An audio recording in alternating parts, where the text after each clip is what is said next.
ராகுலுக்கு வந்த சோதனை. சுப்பிரமணிய சுவாமி சுழற்றிய சாட்டை. ராகுல் இந்திய குடியுரிமை ரத்து.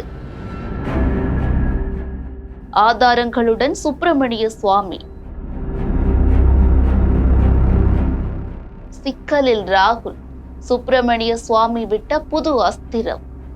ஒன்மேன் ஆர்மி என்று அழைக்கப்படும் சுப்பிரமணியன் சுவாமி வழக்குகளின் நாயகன் என்றும் அழைக்கப்படுகிறார். இரும்பு பெண்மணி ஜெயலலிதா, மாபெரும் 2G அலைக்கற்றை ஊழல், நேஷனல் ஹெரால்டு வழக்கு, சோனியா காந்தி மற்றும் அவரது மகன் ராகுல் காந்தி, ப. சிதம்பரம் ஆகியோர் மீது தைரியமாக வழக்கு போட்டவர்.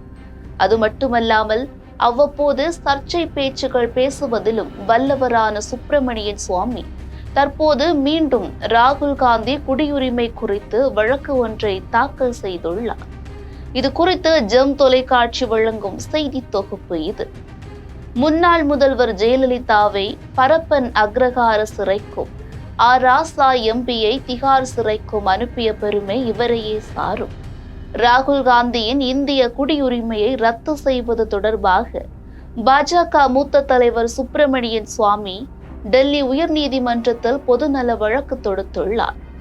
கடந்த 2019 ராகுல் காந்தி பிரிட்டன் குடியுரிமை பெற்றவர் என்று சுப்பிரமணியன் சுவாமி மத்திய உள்துறை அமைச்சகத்தில் புகார் கடிதம் அளித்தார். அந்த கடிதத்தில் பிரிட்டனில் 2003ஆம் ஆண்டில் தொடங்கப்பட்ட பேக்காப்ஸ் நிறுவனத்தின் இயக்குநர்களில் ஒருவராக ராகுல் காந்தி இருந்துள்ளார். 2005 அக்டோபர் 10 மற்றும் 2006 அக்டோபர் 31 ஆகிய தேதிகளில் அந்த நிறுவனம் சார்பில் தாக்கல் செய்யப்பட்ட வருடாந்திர அறிக்கையில் ராகுல் பிரிட்டன் குடியுரிமை பெற்றவர் என்று குறிப்பிடப்பட்டிருந்தது. பிறகு அந்நிறுவனம் தொடர்பான விவரங்கள் 2009 வெளியிடப்பட்ட போதும் பிரிட்டன் குடியுரிமை பெற்றவராக ராகுல் காந்தியின் பெயர் மீண்டும் குறிப்பிடப்பட்டிருந்தது. இந்திய அரசியலமைப்பு சட்டப்படி அயல் நாட்டின் குடியுரிமை பெற்ற ஒருவர் இந்திய குடிமகனாக கருதப்பட மாட்டார். இது குறித்து விசாரிக்க வேண்டும் என்று சுப்பிரமணியன் சுவாமி கூறியிருந்தார். சுப்பிரமணியன் சுவாமி அளித்த புகாரின் பேரில் உள்துறை அமைச்சகம் 15 நாட்களுக்குள் விளக்கமளிக்க வேண்டும் என்று அப்போது ராகுல் காந்திக்கு நோட்டீஸ் அனுப்பியது. இதற்கிடையில் ராகுல் காந்தி இந்திய குடிமகனாக இல்லாத நிலையில் 2019ஆம் ஆண்டு மக்களவை தேர்தலில் அமேதியிலும் வயநாட்டிலும் தேர்தலில் போட்டியிடும் தகுதியை இழக்கிறார்.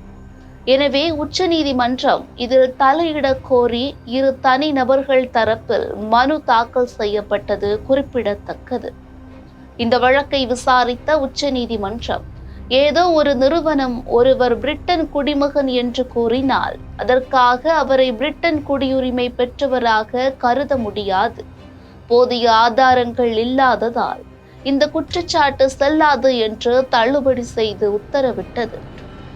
இந்த நிலையில் 5 ஆண்டுகள் கழித்து மத்திய உள்துறை அமைச்சகம் ராகுல் காந்தியின் குடியுரிமையை ரத்து செய்வது தொடர்பாக நடவடிக்கை எடுக்க உத்தரவிட வேண்டும் என்றும், இதுவரை ஏன் நடவடிக்கை என்று கூறியும் அவரது இந்திய குடியுரிமை சட்டத்தை ரத்து செய்ய கோரியும் வழக்கு தொடர்ந்ததோடு உள்துறை அமைச்சகம் காலதாமதம் செய்யாமல் உத்தரவிட வேண்டும் எனவும் தெரிவித்துள்ளார்.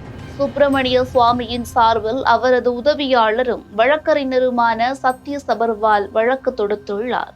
வழக்கு தொடுப்பதே வாழ்க்கை என இருக்கும் சுப்பிரமணியன் ராகுல் காந்திக்கு எதிரான வழக்கு என்னவாக போகிறது என்று பொறுத்திருந்து பார்ப்போம்.